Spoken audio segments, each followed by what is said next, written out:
Hey, what's up, everybody? Tommy Meyer here. Last week I can remember thinking about just how tired I am of hearing about coronavirus and how I wish there was something else that we could talk about, something to distract us. Well, be careful what you wish for, because this week we got that something, and it made me wish that I'd never made that wish in the first place. Which my monkey paw counted as my third and final wish, so yeah, it's been a hell of a week. Oh, my first wish? That was that I could live in a country where anyone could be president. Psst, monkey paw. On Monday, George Floyd walked into Cup Foods in South Minneapolis and bought cigarettes. A worker at the deli called the police after Floyd used what the worker believed to be a counterfeit 20. Police arrived and Floyd was arrested. At 8:19, he was pulled from the patrol car, and Officer Derek Chauvin pinned him to the ground by pressing his knee on Floyd's neck. The rest was captured on video. What do you want? I can't breathe. Please, the knee in my neck. I can't breathe shit. Bro, get up, get in the car, man. I will. Get up, get in the car. I can't move. I've been waiting the whole time, man. Get up, get in the car. Mama. Get up and get in the car right. I can't. I gave y'all the opportunity to get in, bro. I told you can't win. My knee. You can't My neck. win, man. I'm through. I know you're a nigga, you didn't listen. I'm claustrophobic. My stomach hurts. My neck hurts. Everything hurts. Get some water or something. Please. Please. I can't breathe, officer.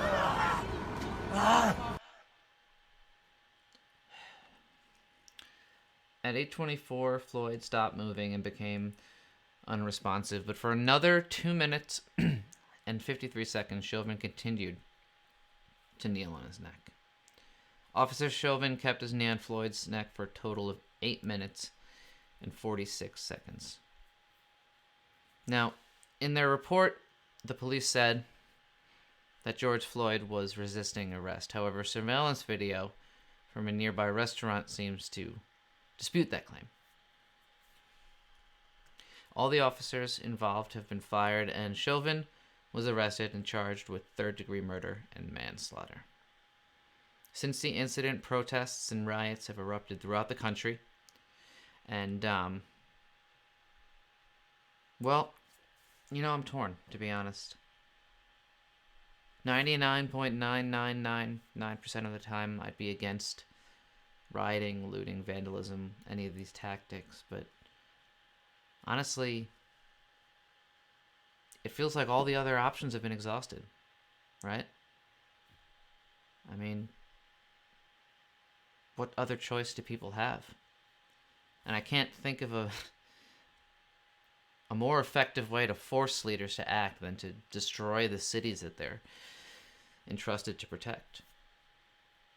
But I do fear that that if these riots, this looting goes on for too much longer, that it's going to distract from the real issue, which is the relationship between law enforcement and the black community. I'm heartened by the fact that people from across the political spectrum have denounced this murder. Rush Limbaugh, Sean Hannity, Jeanine Pirro, they've all spoken out against it, and they all should be commended for that. These people have a huge reach, and if we really want true lasting change, we're going to need people from across the political spectrum. People of every race, religion, ethnicity, gender, sexual orientation. All of us need to stand up and say enough is enough. This isn't just black people's fight, it's all of our fight. Martin Luther King once said, "No one is free until we are all free." And what I take that to mean is that America is an idea, right? An idea that everyone who works hard, plays by the rules, should have a fair shot at success. And things like this, things like The system literally taking a man's life from him, taking everything he has. They threaten that. They threaten the very idea of America and American exceptionalism. And I think that's why Donald Trump makes people so angry, so upset, because he seems to represent the opposite of everything that we grew up, that we were raised to believe that America is about. And this is coming from someone who grew up in a conservative household. But tonight I want to take a look at the issue, the real issue, the issue of police killings, and figure out how entrenched this problem really is and how much of it is about race. There are people who claim that this is not really an epidemic, that these killings are not happening disproportionately to black people, and that it's just the media sensationalizing certain stories that fit their narrative. But as you'll see, the statistics and the available evidence don't support that. So what do the numbers say? If you look at the total number of people killed by police based on race, there doesn't seem to be a problem. The majority of people killed by police, 52%, are white, 32% are black. However, when you consider the fact that black people only make up 13% of the population, you begin to see how misleading these figures can be out of context. The fact is that getting killed by the police is the 6th leading cause of death for young black men in America. 1 in 1,000 black men will have their life ended by the police. Think about that. 1 in 1,000. We all know 1,000 people, or at least we're all Facebook friends with 1,000 people. I don't know if that counts as knowing them. Imagine all of us knowing one person who was killed by the police. That's insane. Black people have a fatality rate that is 2.5 times higher than that of white people, and black people are more likely to be unarmed when they're killed by police than their white counterparts. 14.8% for black people, 9.4% for whites. These numbers paint a very clear picture of a racial disparity in deaths at the hands of law enforcement.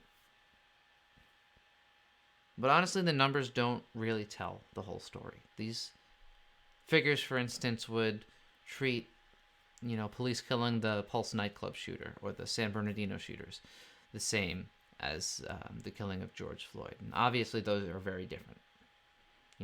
One's a justified killing, one very much is not. And that's why the videos are so important.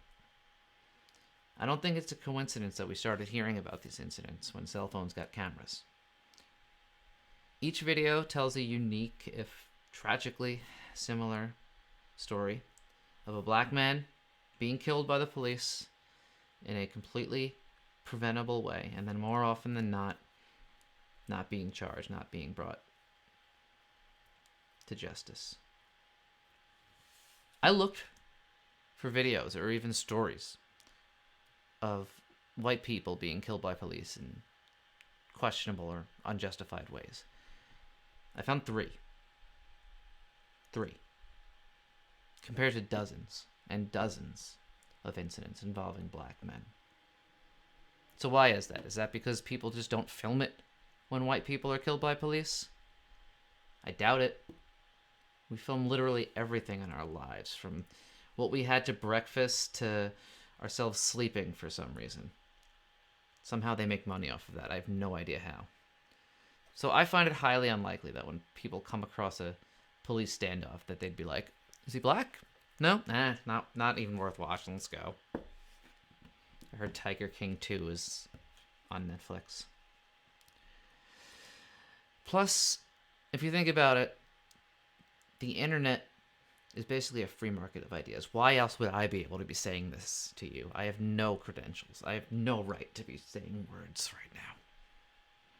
The internet has everything from, Nazi websites to socialist websites to toiletpaper.com, which is literally just a website where you pull on a piece of toilet paper.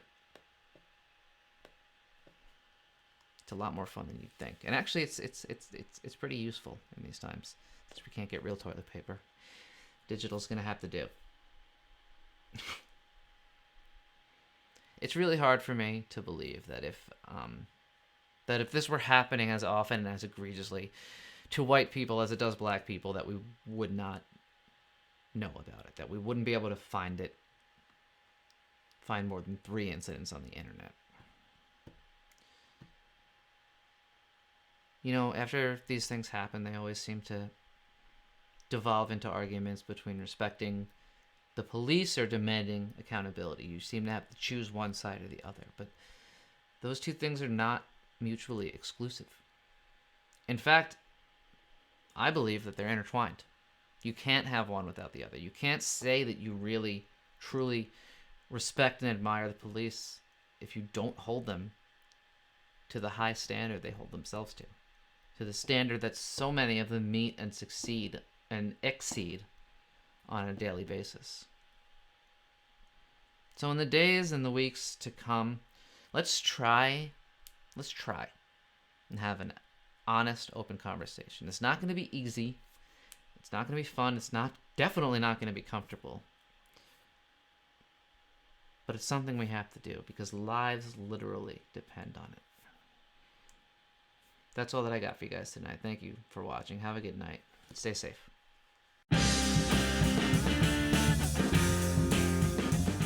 Thanks so much for watching. Let me know what you think of my videos by commenting down below. And if you like what you see, make sure you subscribe to me on the YouTube or share this with a friend. The possibilities are 3. Good night.